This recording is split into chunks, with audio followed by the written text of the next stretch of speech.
Please don't make me do this. Democracy at work, man. Fine. Welcome to the Best Friends Podcast. I'm Eli. And I'm Cecil. And we're...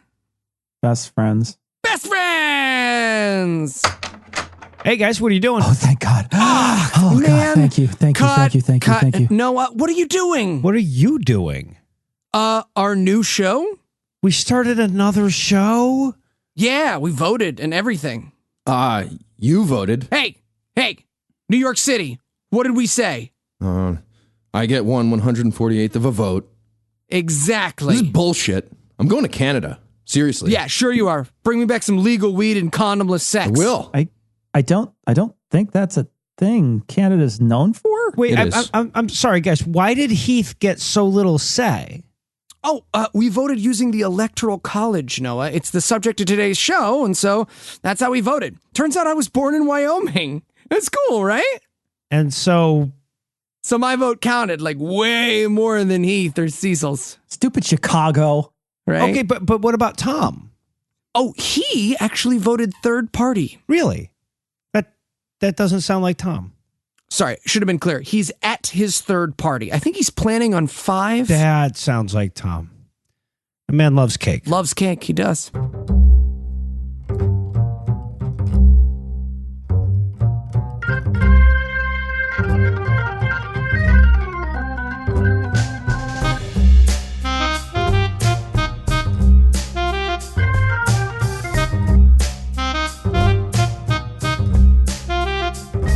Hello and welcome to Citation Needed. No, not that one. That's Citations Needed. I'm sure it's also a good show, but this is a different. This is a one where we laugh too much, but you get used to it. You can't tell who's who. It's a whole thing. But it's the podcast where we choose a subject, we read a single article about it on Wikipedia, and pretend we're experts because this is the internet. And that's how it works now. Anyway, I'm Noah, and I'll be presiding over this week's episode. But to do that, I'll need the help of my cabinet. First up, 2 men who tried to settle the debate about who gets to be Secretary of the Interior by seeing who could shove the most stuff inside of themselves, Eli and Tom. Which I won by huge margin, by the way. Biggest since Reagan. Don't want to brag. Just saying. I feel like I misunderstood the assignment, but Secretary's Day got weird, so... I don't know if they make like a Hallmark card for what I've done, and I'll be honest, if they do, I'd actually be a little disappointed in myself. And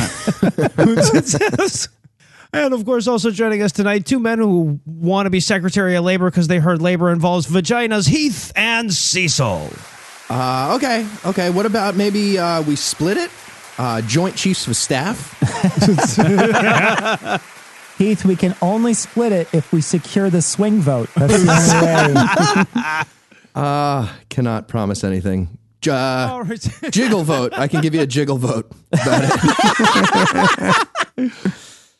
All right, so before we get started, I wanted to take a second to thank our patrons. Patrons, without you, we'd have nobody to thank and transition between the intros and the subject, and that would fuck up our flow. So if you'd like to learn how you can help maintain our formula, be sure to stick around to the end of the show. And with that out of the way, tell us, Tom, what person, place, thing, concept, phenomenon, or event will we be talking about today? Today we'll be talking about the Electoral College, or as it's colloquial known, Common Core voting. All right, Cecil, so you did...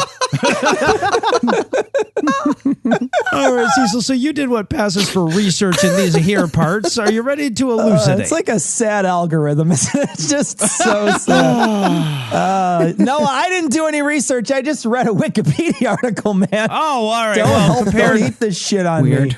Braggy. Compared to some Braggy. people on this show, you did good. All right, so... if I asked you what the Electoral College is, and I didn't allow you to use the term bullshit or any other animal's shit, how would you answer? Well, I would say the Electoral College is a group of people that we elect who then in turn cast a vote for the presidency of the United States. The college has 538 members, and each state has the number of electors equal to the number of senators and House members that represent it. That comes out to 100 for senators, 435 for the House of Representatives, and 3 for the District of Columbia, rounding out to a grand total of 538. I was today years old when I learned why that website is called that. And now I wonder Why didn't ask why that website was called that? What did you think it was? Like his favorite number? Just ran out. He said it's no one's favorite number. See, so that's weird because I didn't hear Puerto Rico represented. I'm going to go ahead and chalk that up to a clerical error. All right. So, well, all our voting machines run on electricity, so they can't just. All right. So, how we wind up with such a convoluted way of picking a president? Well, the college has its origins in the very beginning of our nation. Originally, we had what they called the Virginia Plan, in which Congress directly elected the president. They threw that idea out. And that was the last thing Congress ever did.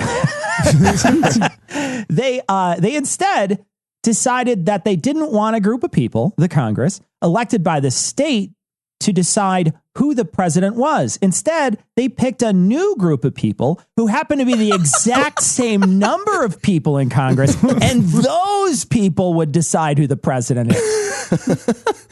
All right, so we wanted democracy.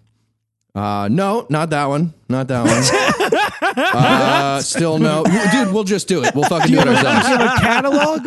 Like a catalog I could look?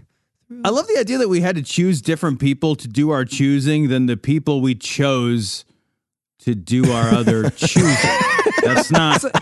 It's like a weird Dr. Seuss book. And who chooses the choosers to come out in force? Why, the chooser choice choosers ride in on their horse. Electoral College Dr. Seuss book, Patreon goal. That's all I'm saying. Oh my God. Yes. I'm going to donate my share of the money, actually. Is that how that works? So some of the founding fathers actually liked this super strange and complicated idea called, let me see if I get this right, popular vote. And it's where the people vote, and then we count all the votes, and whoever gets the mostest votes wins. Oh, like in Russia. Oh, yeah. Not to worry, no. In a few years, you won't be able to tell the difference. So I can't tell it now. I would trade our guy who has trouble with umbrella technology for their evil genius all day. All day I'll make that trade.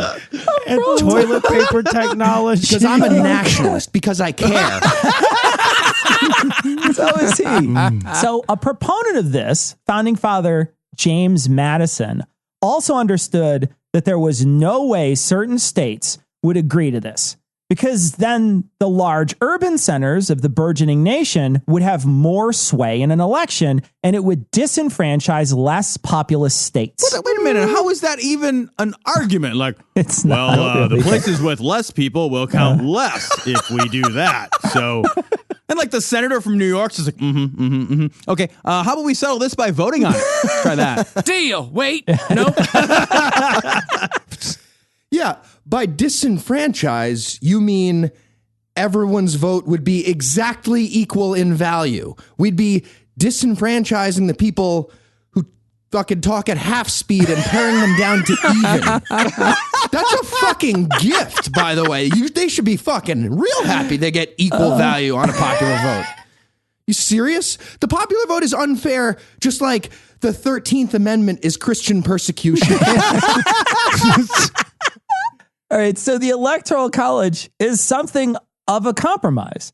Madison thought that the Constitution itself was made to be a mixture of state rule and democratic or population-based rule. The states had the Senate and the people had the House of Representatives. So he thought that the president should be decided by a mixture of those two as well. Oh my God, yes. Because the best way to get the most done is to decide everything by overlapping committees of self-interested mini oligarchs. All right. So we're all agreed. Liz Warren is queen for life, right? 2 votes. Chieftain Heath. The word is chieftain. You can kind of see the system, though, right? Like, it's adorably optimistic. Like the first 20 minutes of a horror movie. Maybe they're just going to have a nice weekend at a camp. And even though they had a group of people already the size of the body that would elect the president, they thought that they would choose ones not in any governmental position. They would avoid corruption then. Wikipedia roughly summarizes Alexander Hamilton in the Federalist Papers. Quote, the electors come directly from the people and them alone for that purpose only and for that time only. This avoided a party-run legislature or a permanent body that could be influenced by foreign interests before each election, end quote. Back in the days before the populace was a permanent body that could be influenced by foreign interests before each election, right? Yeah, good thing we have the Electoral College, or else that foreign interest thing might have happened. The people, it's true, may be a gullible, incredulous collection of self-satisfying, politically and intellectually masturbatory dimwits who demonstrate time and again only that they vote for their favorite team rather than a set of ideas about what's best for themselves and the country at large. And sure, it's true that this leaves us vulnerable to the ongoing efforts of hostile foreign governments to sow discontent and influence our thinking and elections, leaving us weak and divided and deeply unsafe economically, politically, and militarily. But on the upside, we know which house the Sorting Hat will put us in. So, you know, art of the deal, Noah. Art of the deal. Didn't even think of that. These people really thought that the Electoral College would be some kind of protective measure. These elected officials would look at the popular vote and basically take that under advisement. They would have all the information about the candidates and then use that to elect the most qualified person.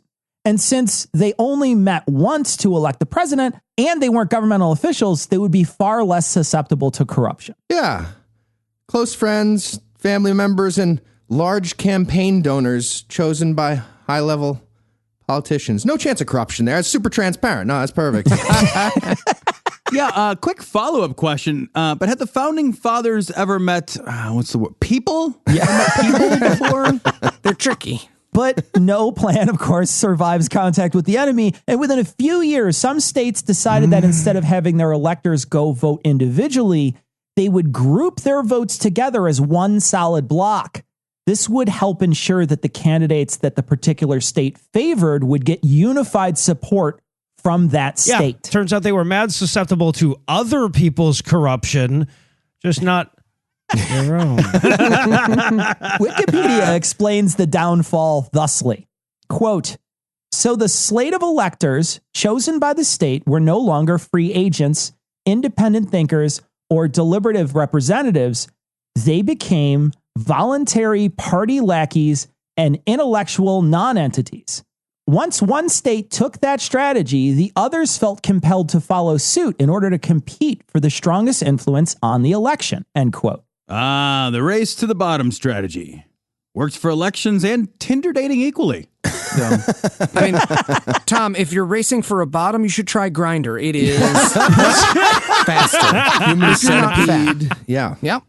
Don't be fat, though. Hamilton and Madison protested this very strongly. Hamilton thought this was a horrible way to select a president and was quoted as saying that we should leave this up to, quote, men most capable of analyzing the qualities adapted to the station of president, end quote.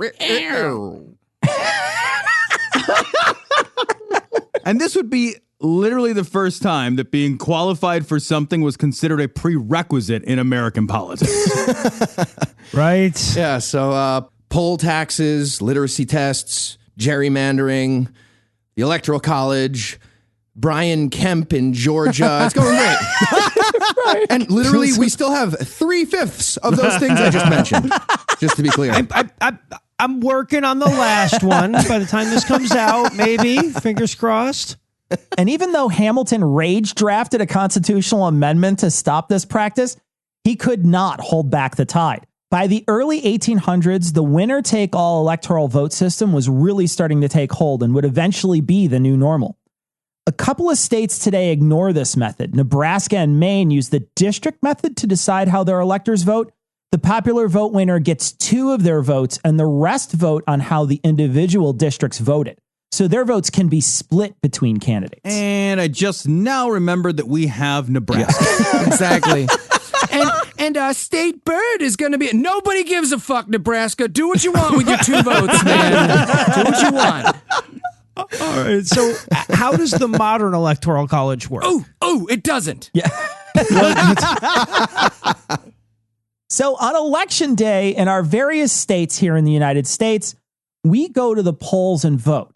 Well, a little more than half of us do anyway. Yeah. The rest of us stay home and is. protest vote ourselves all day when we aren't waiting through the refractory period. Well, okay, but you're not counting the thousands upon thousands of dead people and illegal immigrants, so no need to be partisan here.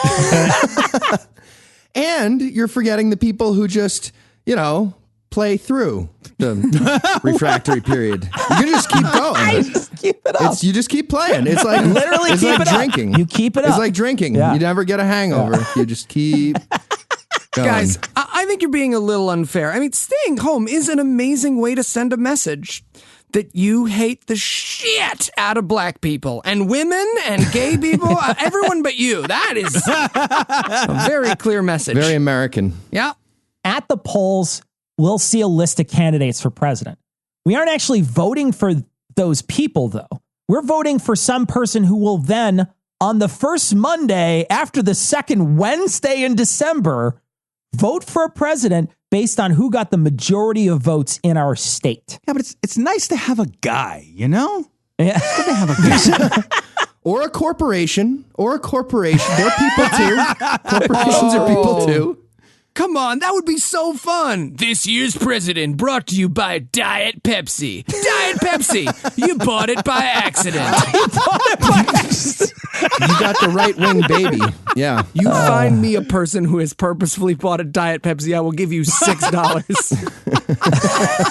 Doesn't The exist. stakes are so low. Now, this can cause a bit of an issue because, as we have seen, you can lose the popular vote and still win the Electoral College. And by you, Cecil means can ya? Republicans can do that. Literally, all 5 times that happened, Yeah. Republicans can do that.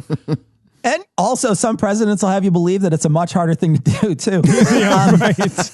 The Electoral College also causes iniquity of voting power based on population. Individuals in California, Texas, New York, Florida, and Illinois have votes that are worth the least. And Yeah. Actually, less than 3/5 each by a good amount. And people from Wyoming, Washington, D.C., Vermont, North Dakota, and Alaska will have a vote that is worth more. Okay, Cecil, I know you have a lot of essay left, and I appreciate that. I really do. But I just need to take a quick break, if you don't mind, to just drown myself in this bucket of vomit that I've been letting age for, 1 year and 282 days. Just gonna go ahead and suck it in. Ooh, Tom, actually, one guy in Wyoming just outlawed buckets in Illinois. So, sorry. You're going to have to give that up. Now, when these people are elected, they go to the state capitol and perform some bizarre political ritual. They have chairmen and secretaries and tellers. They sometimes check pre-printed ballots, other times write in the candidate on blank slips. There are certificates of vote and certificates of ascertainment. And at some point, one of them has to inscribe a bald eagle in virgin's blood on the state capitol's floor and pray over a shotgun rack and a pair of truck nuts. But in the end, they basically vote exactly how the state wanted them to vote, and they send that vote to Congress. Okay, so like the system that Hamilton envisioned minus the point. The United States of America story. Yeah, Oh, man.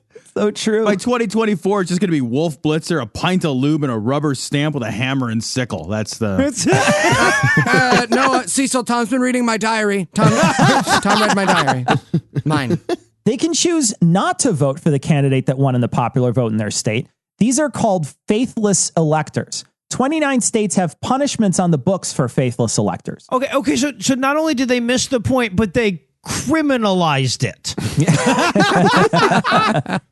Most of the time, the people chosen to be electors are party members, so the risk of faithless electors is low. There were a few in recent memory, though, one in 2006 in the last election. Yeah, probably illegal immigrants, am I right? We need to build a wall around that college. Where's that college? We need to build a wall. I got a wall guy. If there's not a 270 majority vote for president in the Electoral College, then the decision of the presidency goes to the House. They have to choose from only the top 3 candidates, and the congressmen and women are divided by state. Those states then pick their vote for the president. The winner is the one with 26 states voting for him.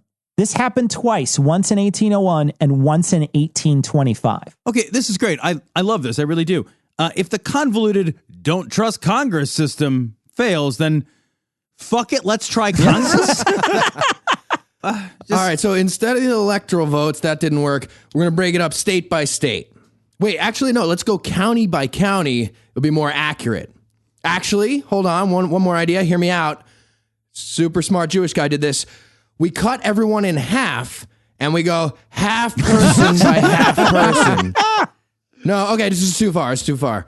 What's the answer? Math is tricky. I feel like I had the answer in there. Somewhere in here, we can end up with a king. We just got to get the right amount of ties. So the Senate essentially does the same thing for vice president. The Senate's chosen the vice president once in our history in 1837. If the House can't decide on one person to get 26 votes to become president, they're deadlocked. And then the vice president takes over until the House can play enough games of let's make a deal to fill the presidential position. All right. Well, I feel like by now we've more or less covered the what the fuck half of this essay, but we still need to talk about the why the fuck half. So while we get ready for that, we'll take a little break for some apropos of nothing.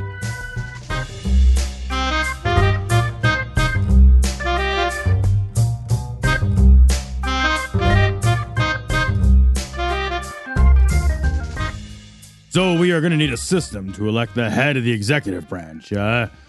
Any ideas? I'll start. What if we just had a huge contest of rock, paper, scissors? Ooh, we haven't even invented scissors yet, though. Scissors were invented in 1500 BC. Shut up, shut up. Why did Franklin. this guy? Jew. God, Franklin.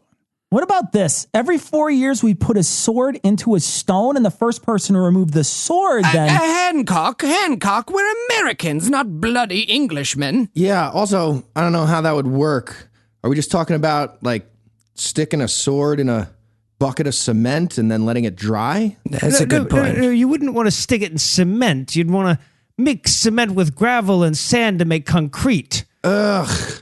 And it doesn't dry, it cures. Oh, Jesus, Go Franklin, away. come Wet on with Jew. this. Nerd. Wet Jew. What? You always have to do this. Do what? The know-it-all stuff. Look at me. I know that cement doesn't dry.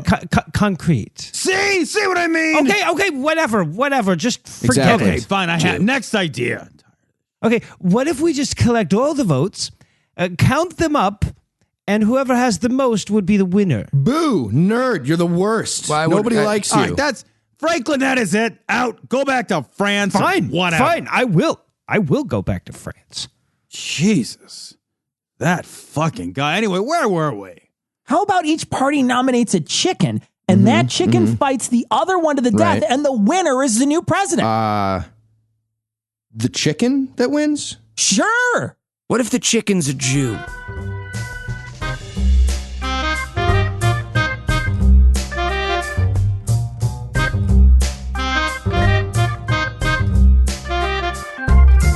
And we're back. When we left off, Cecil had given us a pretty good idea of what the intent of the system was and how it got corrupted into the debacle that it is now. But I feel like no history of the Electoral College would be complete without discussing the equally long history of Americans realizing and talking about how unfair and fucked up it is. There's a lot of criticism of the Electoral College. The first and most obvious is that it isn't always a representation of the popular vote. Because it's a winner-take-all system in 48 states, it's actually mathematically possible to win the Electoral College with under 25% of the popular vote. Really? Feels like a flaw. Now, it's not likely, but Nate Silver taught us the difference between not likely and impossible a few years ago. Yeah, and I still blame him because my heart hurts and math is hard. This could obviously be alleviated if we decided to use a system that Maine and Nebraska have all over the country. The person who won the state's popular vote would have a clear advantage getting 2 of the state's votes, but the rest would be decided based on how each district voted. Right. And we'll draw the districts using the Electoral College, I guess, right? The main reason people give for keeping the Electoral College is they think that it prevents the election being decided by the largest urban centers. Yeah, okay. The largest thug centers? No, that's uppity centers. No.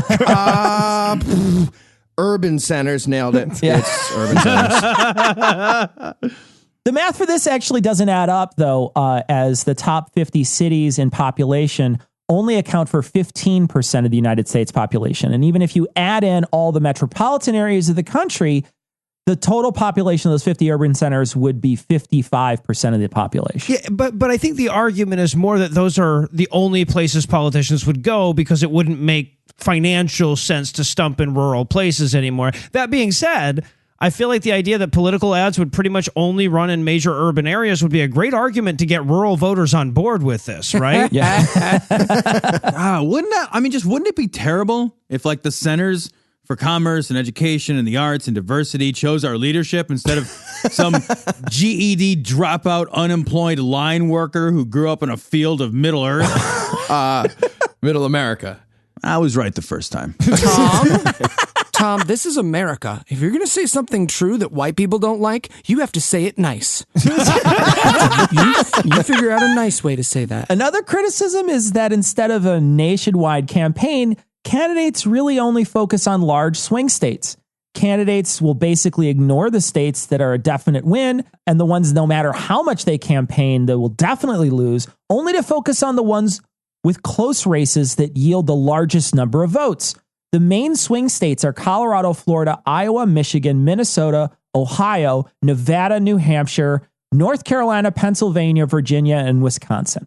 Yeah, because nothing says these are the guys who should make the decision, like counting on the states whose primary value is being indecisive.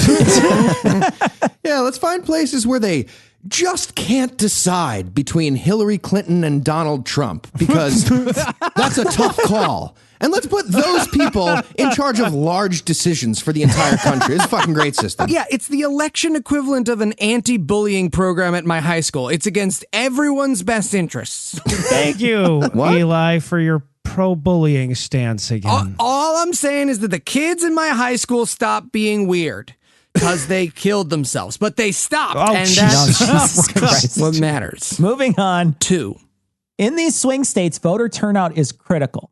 But in other lock states, voter turnout really doesn't matter at all. There's an argument that the reason why the system even exists is to disenfranchise black slaves because they were counted in the 3/5 compromise when it came to how many electoral votes a slave-owning state would have. Oh, okay, yeah, but if you wanted to get rid of all the American shit that was born out of overt racism, you'd need a fucking meteor. Or a tiki torch, you know. Yeah. Fun fact, if you get rid of everything racist, literally all that's left of America is the Sears catalog. Post-1988. The system also disenfranchises the U.S. territories, Puerto Rico, the Northern Mariana Islands, the U.S. Virgin Islands, American Samoa, and Guam, as each of these territories has 0 electoral college votes. It also makes a third-party candidate run completely ineffective. The last third-party candidate to win any state was in 1968. George Wallace won Arkansas, Louisiana, Alabama, Mississippi, and Georgia. And I want to point out, Heath, effective to win the presidency. Yeah, okay. That's what I need to say. Okay, I got to say, Cecil, with those particular states on your side, I'm not sure you'd call that winning. Yeah, sure. Yeah, I'm thinking maybe it's a good thing that was ineffective. Come on, he was great as the mayor in Little Nicky and Batman Forever. No, George Wallace, not the actor who you're thinking of. Anyway, in fairness, George Wallace, the politician, he was taking votes away from Richard Nixon. But it's not like it fucking mattered, because even though Humphreys, who was Nixon's opponent, the Democrat, was within 0.7 percentage points of Nixon in the popular vote, the Electoral College score was 301 to 191. Or 347 to 191 if Wallace wasn't there stealing electoral votes from Nixon. Because the Electoral College is a giant built-in gerrymander after the fact. The arguments for the Electoral College are that, like I said earlier, it makes it so urban areas are not so heavily weighted. And it also levels the playing field between states. These people contend that the country is made up of states, and ignoring each state's autonomy pulls away from the state's power and gives that power to the United States as a whole. All right, but I feel like we tipped our hands on that national fiction in 1861, though, didn't we? This would be The United States as a whole has the power. So this would be a lost cause, Noah? Some proponents think that the college is in a much better situation to decide who will be the president if the nominee dies before the electors convene. Oh, okay. Well, that's an interesting one. Okay, but if we add a running mate, can then we just do the count the votes fucking thing?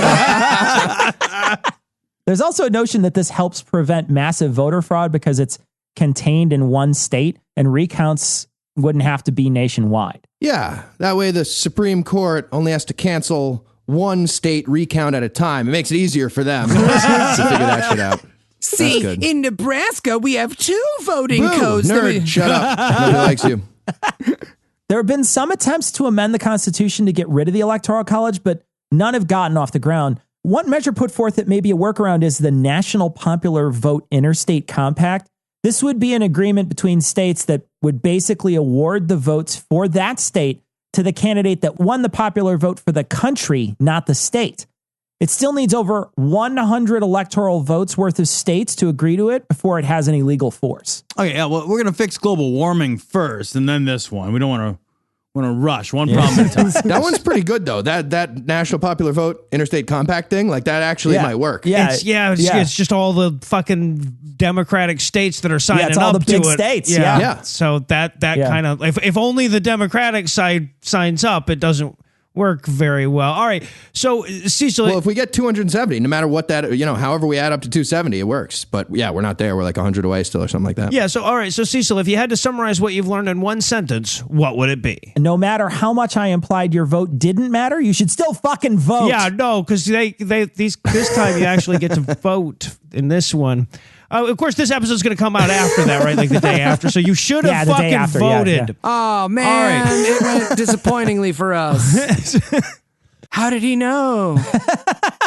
I was actually going to do Mega Tsunami because I was like Blue Wave, but then I was like, I don't want to be the asshole who says Blue Wave the day after it doesn't happen.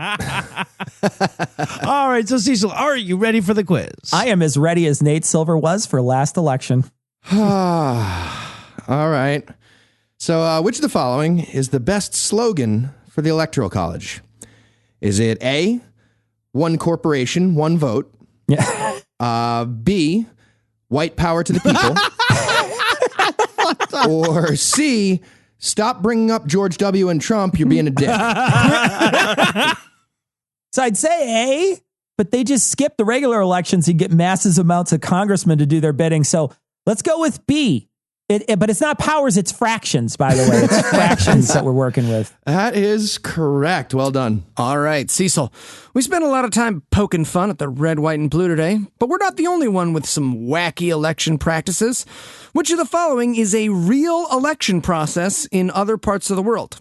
Is it A, in order to get on the ballot in France, a given candidate must secure at least 500 signed endorsements from among a pool of 45,000 eligible state officials, 36,569 of whom are French mayors. These mayors, who can endorse only one candidate each, may themselves represent constituencies ranging in sizes from millions in major cities like Paris to literally one person who declares himself the mayor. Is it B?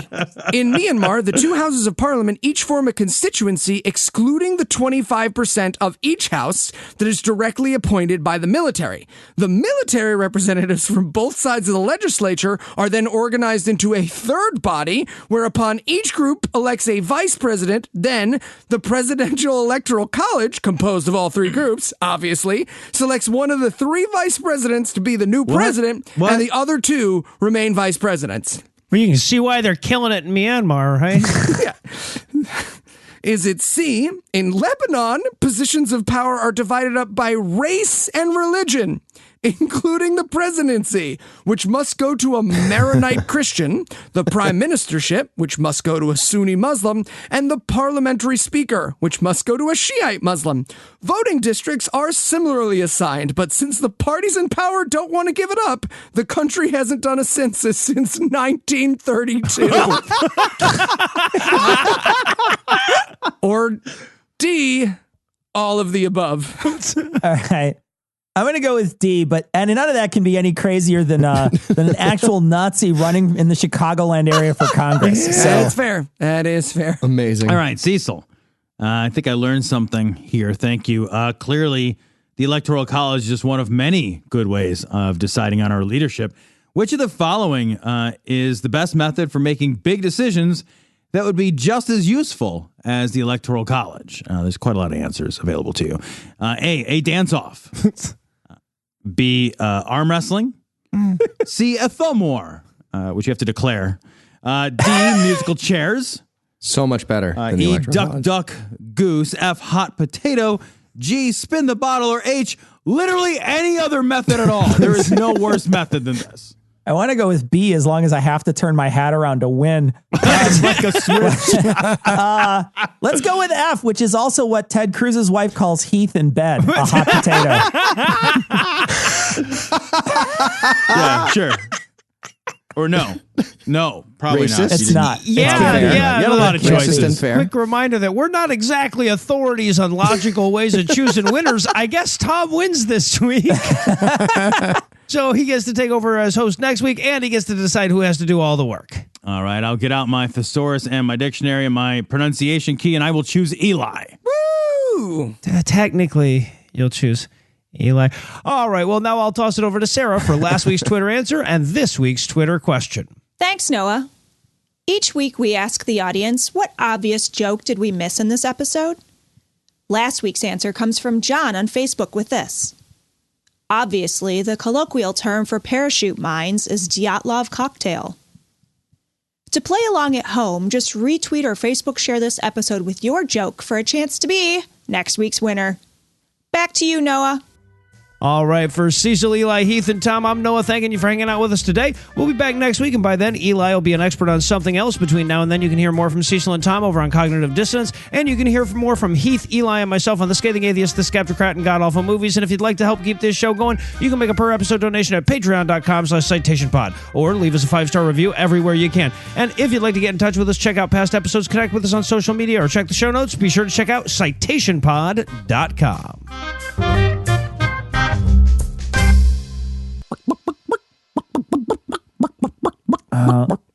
He landed on no, guys, so no gay marriage. Sorry, everyone. I'm sorry, but no. man. It's just not.